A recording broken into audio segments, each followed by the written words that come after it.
Kind of, yeah. Yeah. If I turn around, that'll be a bit better. You know? Yeah, I was raised in a Pentecostal church, and it was more like an evangelical Baptist for a while, and then of course went a little bit charismatic.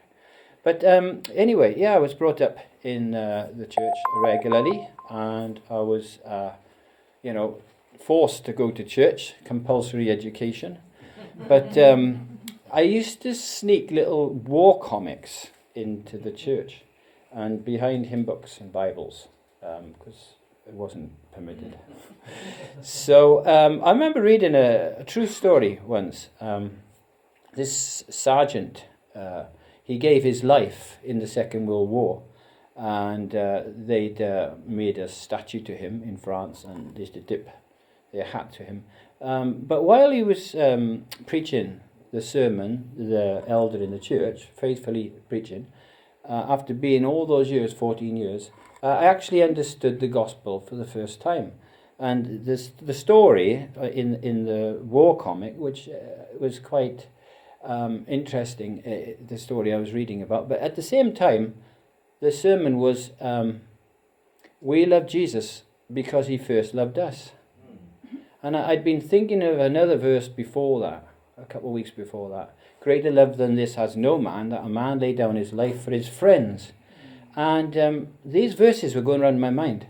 And I only understood it after 14 years of being taught it in Sunday school. I actually never understood the gospel. And then all of a sudden my mind and my eyes were opened. So of course I committed my heart to God that night. Went home and I made sure that I was safe, within God's kingdom. And but it really appealed to me that we love Jesus in return, but only because he first came for us, loved us, died on a cross for us. I mean, what an amazing thing. Just of late they found a nail, I think it was in Cambridgeshire, and it was bent upwards, and it was through a heel. And I was quite shocked by the idea of this nail. You could Google it, you'd find out, And this nail was actually bent upwards. And they said to Jesus when he was on the cross, if you're the Christ, come down from the cross and we'll believe you. But they were saying because it'd only take the power of God to take him down from that cross, because the nail was bent upwards. This is how they crucified, and Jesus went through all that in his love for us. So I've been a Christian all my life, since that time. And so it's a wonderful testimony I've got, in the sense that I've been kept by the power of God. And that's how God does. He keeps us. We're kept by the power of God through faith unto salvation. And this is how we're saved. So that's my testimony. Yeah, I know I wasn't an alcoholic or a drug addict, or I wasn't zapped by some great beams from the sky. So it's just a plain old, testimony. But it's to me, it's the most wonderful, precious thing in the whole universe, and it's eternal. We're not on the earth just for a little while. We're here for all eternity. I was just saying to Robin earlier, in my Father's house there's many mansions. And, we're made for eternity. I don't think we'd fit into a room. I think the NIV says, we get rooms, but I think we need mansions with loads of different gardens and rooms to be, eternally happy. Yeah, because we're saved for eternal happiness. And we're eternal creatures, just like the angels. We're made for eternity, so we have got souls which are made for eternity.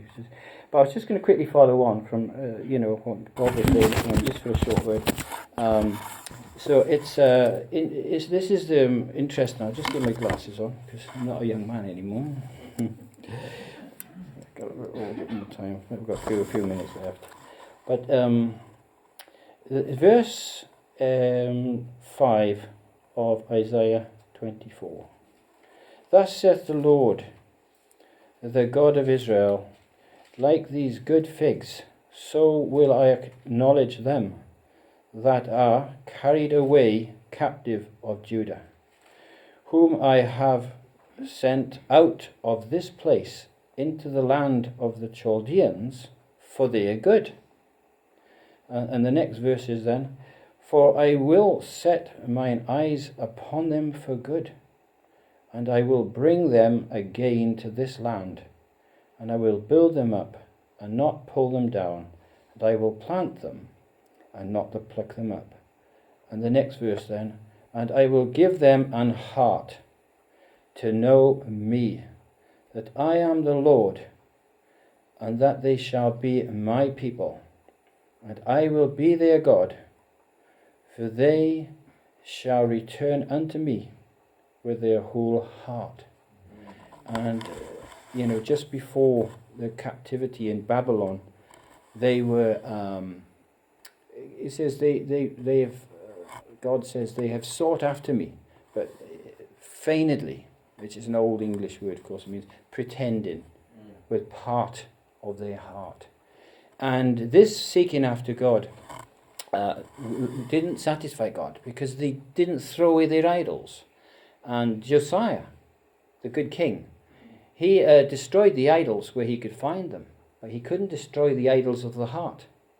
And what happened is God, he decided this would be for their good, that the destruction would come on the people because they were given to all kinds of terrible things, even sacrifice.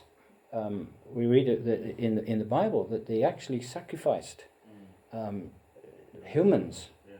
And God said it wasn't even done in a corner. It wasn't done secretly. It wasn't hidden away. And there was terrible things going on. And God said, I'm going to bring a more righteous nation, a better people, which was, and I'm going to put my sword into the hand of Nebuchadnezzar, because he said, these people were so bad. But the other, it says that they would be, it's for their good. The first verse we read, that God said they're going into Babylon. It sounds, in our own brains and our own reasoning and our own minds, we think, how can it be for good? But they were a worse people at that time than Nebuchadnezzar. And later, of course, we know that they came back and Babylon became very corrupt and very bad. And God brought his people back 70 years later. But this particular time, and this is what affected my mind when I read this little scripture, and it says, it's for your good. I mean, what a thing to be taken, by war. And God said he would protect them and look after the ones, the faithful ones, and he would keep them.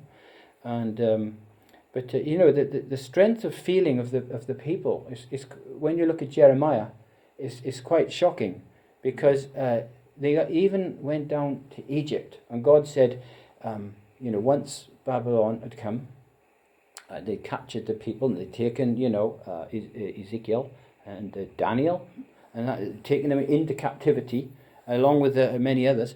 They were left behind, a lot of the people in Jerusalem, but instead of staying in Jerusalem, they actually went down to Egypt for the purpose, this is after the destruction of Babylon coming on them, to worship the Queen of Heaven.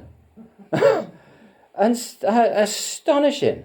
And they'd already been destroyed by all, for their idolatry and everything else. And now they're still going to worship the Queen. And God says, don't go down there. Nebuchadnezzar's going there. He says, if you go there, you're going to perish there as well by the sword. So Jeremiah tells them, don't go down there. You're going to perish. And God tells Jeremiah, you've got to tell them not to go there. And so they went. And they still did it. This is the mind was so bad against God. But God then says here, just to finish, I'll give you this new heart, He says here on that last verse, isn't it wonderful, God says, I will give them this new heart. And he says in chapter 23 before, if I remember, it says that God would, come down in such a way, he would appear to the people in such a way to give them this mind, where he would write the words on their mind, if I remember. I think it's verse 27. God would write the words. Now, the Jews to this day, they put a scripture on